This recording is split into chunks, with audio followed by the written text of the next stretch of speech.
Students, welcome to easy mathematics. अगर आप class 12th में और इस बार बोर्ड का एग्ज़ाम देने वाले हैं तो ये वीडियो आपके लिए है। हम लोग पढ़ रहे हैं रिलेशन। इसके पहले मैं एक पार्ट बता चुके रिलेशन का। अगर आप अभी तक उस वीडियो को नहीं देखे हैं तो सबसे पहले आप उस पार्ट 1 जो इसका रिलेशन का है वो देख ले। इसके डिस्क्रिप्शन में उसका लिंक दिया हुआ, और अगर लिंक नहीं भी आपको मिलता है तो आप चैनल के प्लेलिस्ट में चले जाइए। वहाँ पे आपको पूरा जो है सो एक एक चैप्टर वाइज आपका प्लेलिस्ट बना हुआ है, वहाँ पे आप जा करके आराम से देख सकते हैं। तो इसका हम पार्ट 1 बता दिए थे। पार्ट 1 में हम बताए इसका डिफिनेशन और इसके टाइप्स हम बताए थे। रिलेशन का जो टाइप होता है वो कुछ हम बता दिए थे। आज हम कुछ और रिलेशन का टाइप बताने वाले हैं। तो और अभी तक आप चैनल को सब्सक्राइब नहीं किए तो सबसे पहले आप चैनल को सब्सक्राइब कर ले और बेल आइकन भी आप प्रेस कर ले, ताकि आप हम जब भी आपको यहाँ पे वीडियो अपलोड करें तो आपके पास तुरंत पहुँच जाए। तो आज पहला हम जो इसका बताने वाले रिलेशन में उसका कुछ टाइप से जो एग्जाम बेस्ड होता है, ठीक है। 3 टाइप का आपको रिलेशन पढ़ना है। सबसे पहला है reflexive. The second one is symmetric and the third one is transitive and the third one is transitive. Okay, तो हम लोग एक एक करके पढ़ते हैं यहाँ पे कि किसको कहते हैं। तो हम लोग डिफाइन सबसे पहले हम करवाते जाते हैं, और उसका डिफिनेशन सबसे पहले अगर माइंड में क्लियर हो तो उसके बारे में आइडिया हमको अच्छा मिल जाता है। रिफ्लेक्सिव किसको कहते हैं? A relation is said to be reflexive. A relation on a set A is said to be reflexive if A related to A for all A related to A for all A, that is हम कह सकते हैं कि A belongs to R, ठीक है। और example सहित भी हम यहाँ पे बताते हैं। डिफिनेशन क्या कहता है कि a relation on a set A is said to be reflexive if a related to A for all a, that is a belongs to R. हम कल एक डिफिनेशन बताए थे आइडेंटिटी रिलेशन का। आइडेंटिटी रिलेशन में क्या बताए थे कि अगर कोई रिलेशन में इस तरह का हो जाए, that is a belongs to R हो, जो एलिमेंट है उसी का दूसरा एलिमेंट भी जो है सो इक्वल और जो है रिलेशन में रहे, तो वैसे रिलेशन को हम आइडेंटिटी रिलेशन बताए थे। तो कुछ वैसा ही यहाँ पे भी रिफ्लेक्सिव रिलेशन में अगर कोई किसी एलिमेंट्स का वही रिलेशन उसी एलिमेंट के साथ मिलता है तो हम लोग कहते हैं कि ये जो रिलेशन है वो रिफ्लेक्सिव है। दैट इज ए जो है सो आर में रहना चाहिए। एक हम एग्जांपल लेते हैं, अभी हम इसको इरेज कर दे रहे हैं, जब इसका हम बताएंगे एग्जांपल से हम समझाते जाते हैं आपको रिफ्लेक्सिव कैसे करते हैं। सपोज दैट एक हम ले लेते हैं एलिमेंट, या फिर एक हम ले लेते हैं सेट। लेट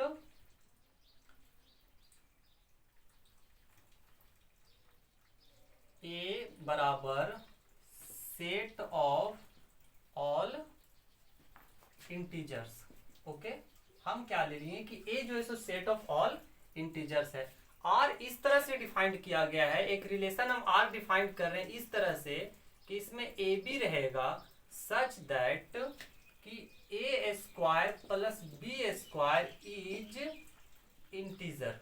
इस तरह से हम रिलेशन डिफाइंड कर रहे हैं। ओके, तो अब क्या है कि हमको for all a b belongs to A, ठीक है।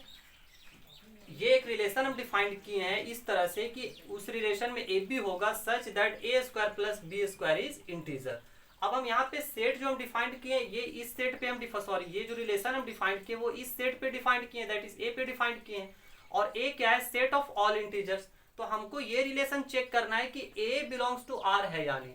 अब हम इसको चेक कैसे करें, तो इसको हम लोग देखते हैं। सपोज हम लोग करते हैं लेट क्या है ना, यहाँ तो जानते हैं जैसे कि हम अगर एक एलिमेंट ले लेते हैं 2, तो 2 क्लियरली कि ए में बिलोंग करेगा।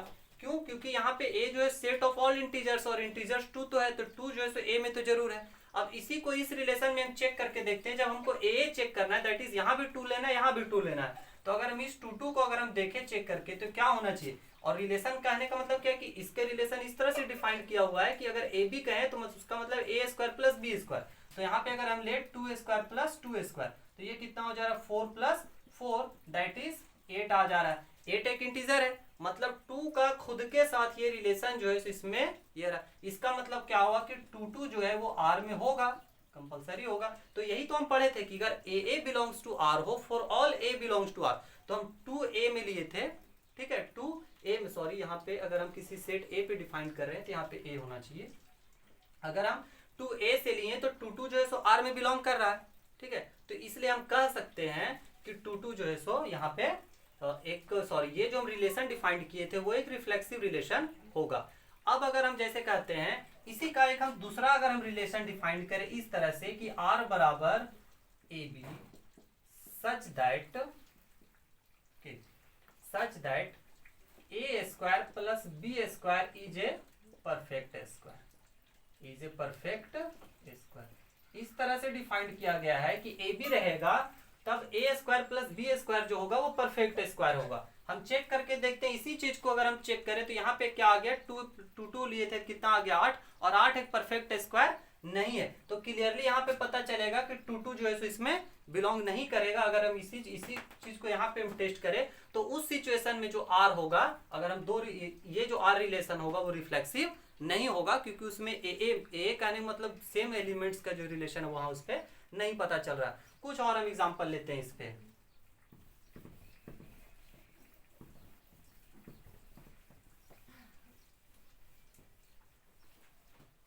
जैसे हम अब यहाँ पे ले रहे हैं कि एक हम ले रहे हैं सेट एस ले रहे हैं।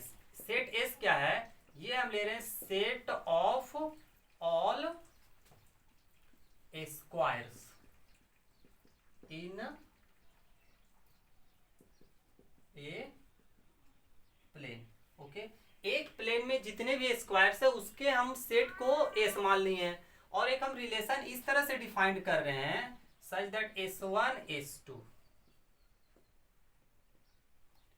S1 S2 such that S1 is congruent to S2। इस तरह का हम कुछ रिलेशन डिफाइन किए for all S1 S2 belongs to S। इस तरह से हम कुछ रिलेशन डिफाइन किए हैं कि अगर एक तो स्क्वायर हो, दूसरा स्क्वायर हो, तो रिलेशन में तभी रहेगा या फिर R का वो पार्ट तभी होगा जब S1 जो होगा वो S2 के कॉन्ग्रुएंट होगा। तो यहाँ पे हम देखेंगे, हम क्या करते हैं, एक हम स्क्वायर ले लेते हैं अपने से, एक छोटा एस हम ले लिए, मान लिए कि ये बड़ा एस यहाँ पे लिखा हुआ ये स्क्वायर है। अब हम एक छोटा सा एस ले लेते हैं, लेट कर लेते हैं, let S belongs to capital S में, मतलब एक स्क्वायर, यहाँ पे जो छोटा एस कहने का मतलब है कि एक स्क्वायर, यहाँ बड़ा एस कहने का मतलब है कि पूरा स्क्वायर का सेट। तो हम मान लिए कि छोटा सा जो एक स्क्वायर है वो इस सेट में है। तो आप हमको बताइए कि क्या कोई भी जो होता है स्क्वायर वो अपने आप का तो कॉन्ग्रुएंट होगा, कोई भी स्क्वायर अपने आप का कॉन्ग्रुएंट होगा। तो इसका मतलब क्या हुआ कि एस खुद का कॉन्ग्रुएंट होगा, और जब एस यहाँ पे यही तो पढ़े हैं कि अगर S1 कॉन्ग्रुएंट है S2 का तो वो S1 S2 रिलेशन में होगा, तो एस कॉन्ग्रुएंट है एस का, तो इसका मतलब क्या होगा, एस एस जो है रिलेशन में होगा ना, S S belongs to R, तो आर को हम लोग क्या कहेंगे, रिफ्लेक्सिव कहेंगे। आर को हम क्या कहेंगे, रिफ्लेक्सिव कह सकते हैं हम लोग आर को, ठीक है। तो इस तरह से हम लोग यहाँ पे देख ले डिफिनेशन रिफ्लेक्सिव का। अब हम लोग अगला डिफिनेशन आते हैं सिमेट्रिक का। ये हम इसलिए यहाँ पे क्लैरिटी के साथ बता रहे हैं क्योंकि इसका जो क्वेश्चन हम लोग करने वाले हैं, ठीक है, इसमें इसी टाइप तरह का कुछ प्रूव करना रहेगा कि दिखाइए कि ये रिफ्लेक्सिव है, ये सिमेट्रिक है, ये ट्रांजिटिव है, तो इसलिए इसको बढ़िया समझना जरूरी हो जाता है। अब अगला आते हैं सिमेट्रिक।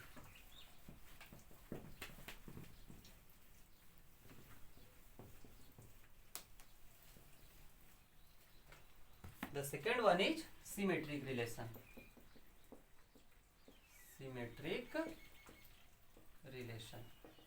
और अभी हम क्या करेंगे कि एक अभी हम सिर्फ डिफिनेशन बताते हैं दोनों का, और एक हम एग्जांपल लेते हैं, और एग्जांपल में अब हम तीनों चीजों को चेक करने के लिए देखेंगे, ठीक है। रिफ्लेक्सिव रिलेशन कहते हैं a relation R on a set A is said to be reflexive if for all A related to B this implies B related to A, that is if AB belongs to R this implies BA belongs to R। बड़ा clear सा definition है। अगर AB R में है तो अगर किसी relation में AB बिलोंग्स कर रहा है तो उसका BA भी होना चाहिए, तभी वो सिमेट्रिक होगा। सिमेट्रिक का तो यही डिफिनेशन होता है। आप मिरर में देखते हैं क्या होता है कि आप जैसा दिख रहे हैं उधर से एक सिमेट्रिक फिगर आप पढ़े होंगे। सिमेट्रिक फिगर का मतलब क्या होता है कि जैसे इधर इसका इतना है तो इधर भी इसका इतना होना चाहिए, ठीक है। तो इसी को तो हम लोग सिमेट्रिक बोलते हैं। तो यहाँ भी अगर ए बी आर में बिलोंग करता है तो बी ए भी आर में बिलोंग्स करना चाहिए। जैसे कि अगर हम एक रिलेशन ले लें, एल मान लेते हैं, हम एक रिलेशन ले ले सेट ले लेते हैं, set of all straight line. जल्दी से हम एक इसका एग्जांपल बता देते हैं, स्ट्रेट लाइन ऑन प्लेन। यहाँ पे हम एल क्या लिए हैं, एल जो है सो एक प्लेन में, जैसे एक प्लेन है तो इसमें जितना सारा लाइन ड्रॉ हो सकता है वो सारा का सेट हम क्या ले लिए, एल ले लिए। मतलब एल कह दिए, इसका मतलब इस प्लेन में जितना सारा भी लाइन हो सकता है सब ले लिए। और हम रिलेशन इस तरह से डिफाइन किए हैं कि L1 L2 such that L1 perpendicular to L2। क्या रिलेशन में डिफाइन किए हैं कि L1 L2 रिलेशन में तब होगा जब L1 जो होगा वो L2 के परपेंडिकुलर होगा। L1 यहाँ L2 क्या है, लाइन है, L1 L2 दोनों क्या है, लाइन है। तो अब हमको बता, तो हम लेट कर लेते हैं कि L1 और L2, तो पहले हम ये मान लेते हैं कि ये दोनों लाइन है। सबसे पहले हम क्या माने, ये लोग लाइन है, इसी प्लेन में जितना सारा लाइन है उसी में से मान लेते हैं दो ठो लाइन L1 और L2 है। इस तरह से है सच दैट, ये इस तरह से है कि L1 परपेंडिकुलर है L2 का। ये लाइन इस तरह से लिए हैं, सबको इस तरह से कि L1 जो मान लेते हैं ये लाइन L1 है, ये लाइन L2 है। तो हम इस तरह से लिए कि L1 परपेंडिकुलर है L2 के। तो हमको क्या देखना है कि क्या L2 भी परपेंडिकुलर है L1 का, ठीक है, क्या L2 भी परपेंडिकुलर है L1 का। क्लियरली है, तो ये तो डिफिनेशन होता है कि अगर मान लीजिए ये लाइन इस पे परपेंडिकुलर है तो ये भी लाइन इस पे परपेंडिकुलर है, ठीक है। तो यहां से तो हम क्लियरली देख रहे हैं कि L2 भी परपेंडिकुलर है L1 का। तो जब L1 परपेंडिकुलर रहता है L2 का तो L1 L2R में होता है। तो L2 जब L1 के परपेंडिकुलर है तो क्या होगा, L2 L1R में होगा, ये होगा। तो हम लोग क्या लेके चले थे कि सच दैट, ये जब लिए थे दैट इज L1 L2R में है। तो हम लोग ये लेके चले थे कि L1 L2R में है, तो हम लोग ये देख रहे हैं कि L2 L1 भी। तो यही तो डिफिनेशन है कि अगर ए बी आर में बिलोंग कर रहा है तो बी ए भी आर में होना चाहिए। तो ऐसे रिलेशंस को हम लोग क्या बोलेंगे, सिमेट्रिक। तो ये रिलेशन जो हम लिए सिमेट्रिक हो गया। क्लियरली क्या देख रहे हैं कि ये भी मेरा सिमेट्रिक रिलेशन है। ये क्या है, मेरा सिमेट्रिक रिलेशन है। थर्ड वन में हम लोग आते हैं, transitive relation.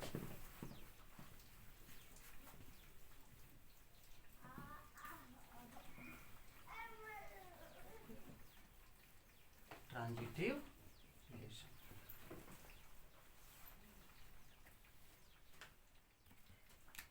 The third one is transitive relation. इसका सबसे पहले हम डिफिनेशन लिख देते हैं। A relation is said to be transitive if, a relation is, यहाँ पे हम नाम लिख देते हैं, इस तरह से लिख देते हैं, a relation R on a set A is said to be transitive for all, if a b belongs to R. अगर ए बी आर में हो, b c belongs to R, क्या हो, बी सी आर में हो, then a c belongs to R. For all a b c belongs to A, for all a b c belongs to A. ये क्या है, differential transitive किसको कहते हैं, एक बार फिर से पढ़ ले। Relation R on a set A is said to be transitive if a b belongs to R, b c belongs to R, then a c belongs to R, for all a b c belongs to R, ठीक है।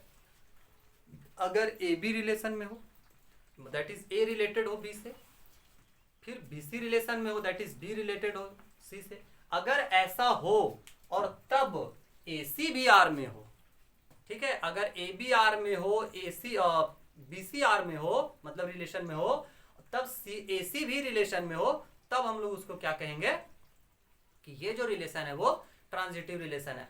अभी हम example लिए थे perpendicular line का, okay. Perpendicular line में हम क्या देखे थे, इसमें शॉर्ट हम समझाने का कोशिश करते हैं। हमको तीन लाइन लेना पड़ेगा। क्या लेना पड़ेगा, अब हमको तीन, क्योंकि यहाँ पे देखो एक चीज हम लोग क्या देख रहे हैं, रिफ्लेक्सिव में एक एलिमेंट लेते हैं, सिमेट्रिक में दो एलिमेंट लेते हैं, और ट्रांजिटिव में हम लोग तीन एलिमेंट लेते हैं। तो यहाँ पे अगर वही हम परपेंडिकुलर वाला ही जो रिलेशन था इस तरह से, अगर कि जो हम रिलेशन है वो इस तरह से है कि L1 L2 such that L1 perpendicular to L2, ठीक है। तो ये तो कंडीशन आपको दो अपने से लेना पड़ेगा, तब हम लोग तीन लाइन लेंगे, L1 L2 L3 जो है सो बिलोंग्स टू L। हम यहाँ पे ले लिए हैं लेट L बराबर set of all lines, okay, सभी जो है सेट ऑफ ऑल लाइन्स है। और हम ये ले लिए कि तीनों लाइन जो है सो इसी वही उन्हीं सारा लाइन में से एक लाइन है, सॉरी तीनों मतलब लाइन है। और इस तरह से है सच दैट, इस तरह से है कि L1 L2 जो है सो R में है, L2 L3 जो है सो R में है। तो हमको क्या दिखाना है डिफिनेशन के अनुसार कि अगर AB R में है, BC R में है, तो AC R में होना चाहिए। यहाँ पे हम क्या लिए, L1 L2 R में है, L2 L3 R में है, इसका मतलब क्या हुआ कि L1 L3 भी R में होना चाहिए, तभी ये ट्रांजिटिव होगा, अदरवाइज नहीं होगा। चेक करके देखते हैं L1 L2 R में होने का क्या मतलब, अगर L1 L2 R में होगा इसका मतलब ये हुआ कि L1 परपेंडिकुलर होगा L2 के। इसका डिफिनेशन यही कह रहा है कि अगर L1 L2 में है तो L1 L2 क्या होगा, परपेंडिकुलर होगा, L1 परपेंडिकुलर होगा L2 का। दैट इज यहाँ से क्या लिखे, L1 परपेंडिकुलर है L2 का। क्लियर है यहाँ तक। एंड यहाँ से क्या देख रहे हैं, L2 परपेंडिकुलर है L3 का, इसके मतलब यही हुआ। तो यहाँ से जरा ड्रॉ करके देख लेते हैं। सपोज दैट ये मेरा L1 है और ये मेरा L2 है, इसके अनुसार तो वही ठीक फिगर हम ड्रॉ किए। अगला क्या है, L2 परपेंडिकुलर है L3 को, तो इसके परपेंडिकुलर सपोज दैट L3 इस तरह से होगा, L2 परपेंडिकुलर है L3 का। तो अब जरा चेक करो तो क्या L1 परपेंडिकुलर है L3 का, देखिए आप लोग, क्या L1 परपेंडिकुलर है L3 का, क्लियरली नहीं है, ये तो पैरेलल हो जा रहा है ना, ये लाइन और ये लाइन क्या हो जा रहा है, पैरेलल हो जा रहा है, परपेंडिकुलर है। तो हम क्या देख रहे हैं, बट L1 जो है सो परपेंडिकुलर नहीं है ना, L1 नॉट परपेंडिकुलर टू। तो ये एक ऐसा एग्जांपल लिया गया हमसे जो L1 जो है सो L3 के परपेंडिकुलर होगा, क्लियरली नहीं है। इसका मतलब क्या होगा कि L1 L3 जो है वो R में नहीं है, ये इसमें क्या नहीं है, मतलब ये जो हम रिलेशन लिए थे वो क्या ट्रांजिटिव नहीं। ओके, अगर हम पैरेलल वाला लेके चलते इस तरह का, अगर हम सपोज दैट रिलेशन डिफाइन करते कि ये रिलेशन हम परपेंडिकुलर के जगह क्या हट कर देते, पैरेलल कर देते, तो इस तरह से होता। सपोज दैट एक लाइन L1 है और ये L2 के पैरेलल है, L2 जो है सो L3 के पैरेलल है, तो देखो L1 L3 के पैरेलल है। अगर L1 L2 के पैरेलल है, L2 L3 के पैरेलल है, तो L1 L3 के पैरेलल है। तो अगर ऐसा हम रिलेशन यहाँ डिफाइन करते पैरेलल वाला, तो ये क्या हो जाता, ट्रांजिटिव हो जाता। तो ये हम लोग तीनों डिफिनेशन लिख लिए। अब एक नेक्स्ट डिफिनेशन हमारा आता है equivalence relation.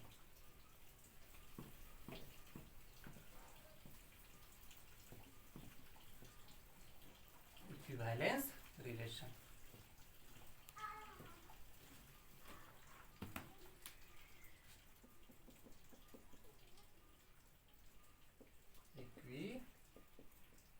Equivalence relation.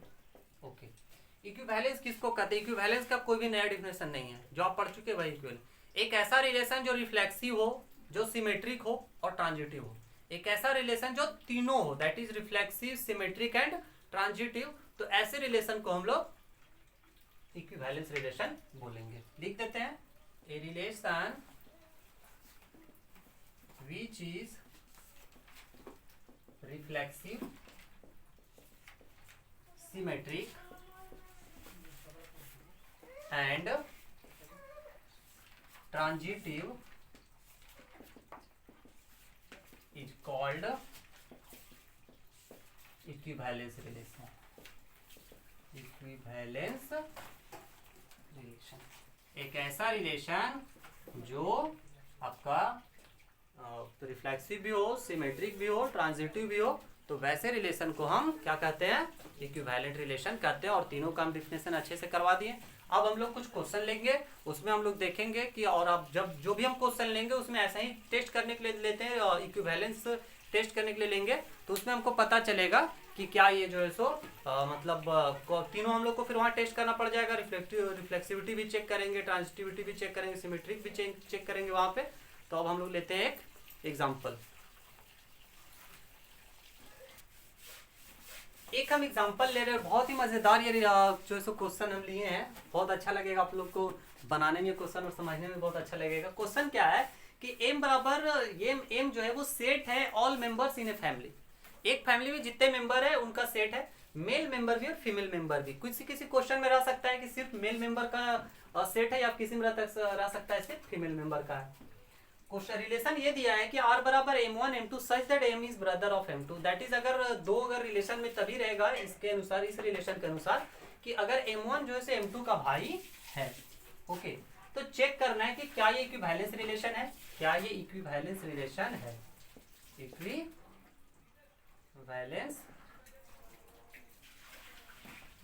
Relation है। ठीक है, अब जब हमको इक्विवेलेंस चेक करना होता है तो पहला तो ये चेक करना होता है reflexivity, symmetric and transitive.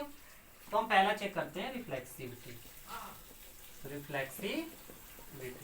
Reflexivity में हम क्या बताएं, रिफ्लेक्सिविटी में आपको सिर्फ एक जो है एलिमेंट लेना होता है। तो हम भी क्या करते हैं, यहां से ले लेते हैं एक एलिमेंट, एक मेंबर को हम चुन लिए, let m belongs to capital M। अब हम एक यहाँ पे मेंबर ले लिए उस फैमिली से। अब इसी मेंबर को खुद के साथ वो रिलेशन दिखना है, तो रिलेशन यहाँ पे क्या है, मेल एंड फीमेल का। ठीक है, सॉरी मतलब इस फैमिली में दोनों जो ये सेट है वो मेल फीमेल। तो हम जो लिए हैं वो m मेल भी हो सकता है, m फीमेल भी हो सकती है।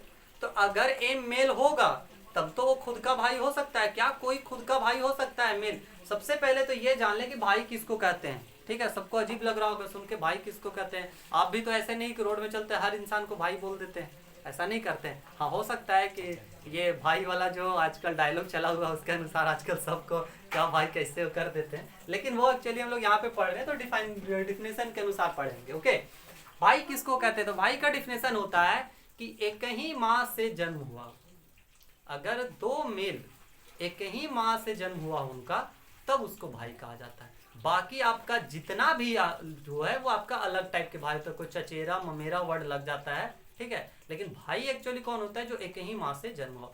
अगर ये m मेल होगा तो ये खुद का भाई होगा, खुद का भाई हो सकता है, मतलब mm जो हो वो r में रिलेशन में होगा। लेकिन अगर यही फीमेल होगी तो, क्योंकि यहाँ m लिए हैं m से, कैपिटल M से, तो फीमेल भी हो सकती है। ठीक है, तो अगर इफ m इज मेल, अगर ये मेल है तब तो भाई mm जो है सो रिलेशन में होगा। But if m is female, अगर ये फीमेल है तब तो mm नहीं होगा r में। हाँ, तब तो r में ये नहीं ना होगा, क्योंकि ये लड़की है तो खुद का भाई कैसे हो सकती है। तो क्लियरली हुआ कि r में बिलोंग कर रहा है mm, नहीं कर रहा है, तो ये रिफ्लेक्सिव नहीं हुआ। यही अगर यहाँ पे क्वेश्चन चेंज कर देता, ये फीमेल को मिटा देता या नहीं रहता, तो ये रिलेशन रिफ्लेक्सिव हो जाता, क्योंकि खुद का भाई। तो यहाँ से हम क्या कह सकते हैं कि r is not reflexive, r reflexive नहीं है। यहाँ तक ठीक है, r जो है रिफ्लेक्सिव नहीं है। अगला आते हैं हम, दूसरा आते हैं ट्रांजिटिविटी में, सॉरी सिमेट्रिक लेते हैं। सिमेट्रिक में हम क्या बताए थे आपको, दो मेंबर लेना है या दो एलिमेंट लेना है। दो एलिमेंट इस तरह से लेना है कि जो शुरुआत में जो उसको कंडीशन को सेटिस्फाई करे। तो हम लोग लेट ले लेते हैं, लेट m1 और m2 ये दो मेंबर हैं m के, उस फैमिली के दो मेंबर हैं। इस तरह से है कि m1 m2 जो है वो r में है। हमको ये दिखाना है कि क्या m2 m1 भी r में है। ओके, तो m1 m2 r में है, इसका मतलब हुआ कि m1 is brother of m2। Relation तो यही कहता है, m1 क्या m2 का भाई है। तो क्या m2 भी m1 का भाई है? जल्दी से सोच के बताइए, m1 m2 का भाई है तो क्या m2 भी m1 का भाई है? आया दिमाग में आप लोग को? हाँ, दिमाग लगाइए जरा कि क्या m1 अगर m2 का भाई है तो क्या m2 भी m1 का भाई है? नेसेसरी है, ऐसा तो नहीं हो सकता है। हाँ, कोई ठिकाना है, ये जो m2 होगा ये लड़की होगी, ये फीमेल मेंबर होगी, तब तो ये इसका भाई है। लेकिन ये इसका कहाँ से भाई है? अगर यही क्वेश्चन यहाँ सिर्फ मेल रहता तब तो हो सकता था, लेकिन अगर ये फीमेल हो सकता है कि m1 भाई है, ठीक है m2 का, तो m2 तो फीमेल हो सकती है ना। तो m2 तो ये कोई जरूरी तो नहीं है, but it is not necessarily true है ना, ये नेसेसरी नहीं है that m2 is brother of M1। ये नेसेसरी नहीं है कि M2 भी ब्रदर हो, क्योंकि ये जो है सो फीमेल भी हो सकती। मतलब ये हुआ कि M2 M1 जो है वो R में नहीं होगा। मतलब M1 M2 तो अगर R में है तो ये कोई जरूरी नहीं है कि M2 M1 भी R में होगा, और इसलिए हम क्या कह देंगे कि R जो है वो is not symmetric, R symmetric नहीं है। मजा आ रहा होगा आप लोग को, अच्छा जो है क्वेश्चन है, नॉट सिमेट्रिक। अगला लेते हैं ट्रांजिटिव। ओके, आप इसको लिख लीजिए और स्क्रीनशॉट ले सकते हैं इसको। सबसे पहले आप स्क्रीनशॉट ले लीजिए एंड देन हम समझाते हैं ट्रांजिटिविटी। तो हम ये क्या देखें, रिफ्लेक्सिव भी नहीं हम लोग को मिला, सिमेट्रिक भी नहीं है ये, तो लास्ट में आते हैं ट्रांजिटिविटी। चेक करते हैं कि क्या ये ट्रांजिटिव है।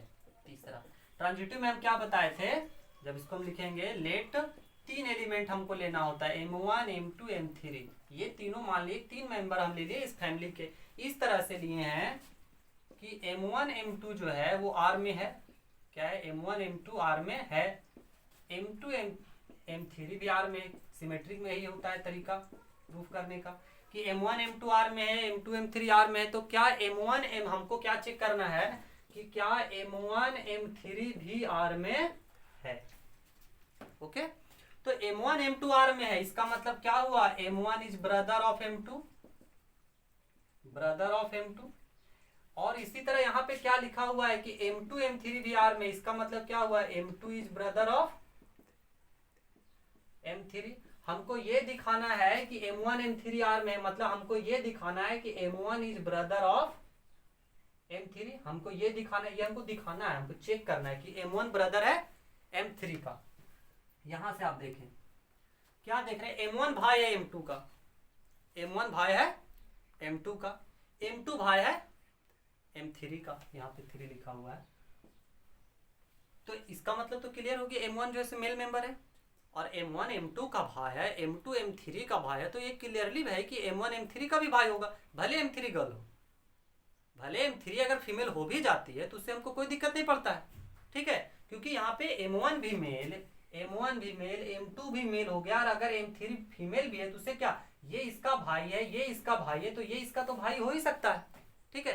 तो एक हम लोग को यहाँ मिला कि क्लियरली हम यहाँ कह सकते हैं, क्लियरली हम यहाँ कह सकते हैं कि M1 is brother of M3, ये M3 का भाई होगा, इज ब्रदर ऑफ। थोड़ा राइटिंग हमारा खराब है, इस पर नोटिस नहीं करना है आप लोग को, ठीक है। तो यहाँ से हम कह सकते हैं कि M1 M3 belongs to R। तो हम क्या देख लिए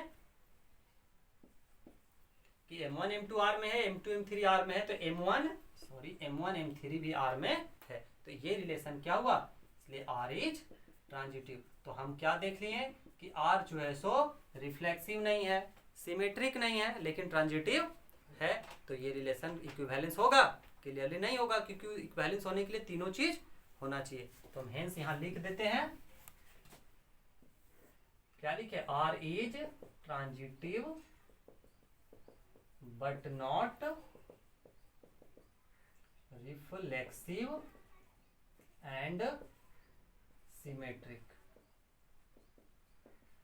hence R is not equivalence relation, equivalence relation। यहाँ तक हो गया। तो आज आई थिंक काफ़ी हो गया, टाइम भी वीडियो का लेंथ हो गया होगा, ठीक है।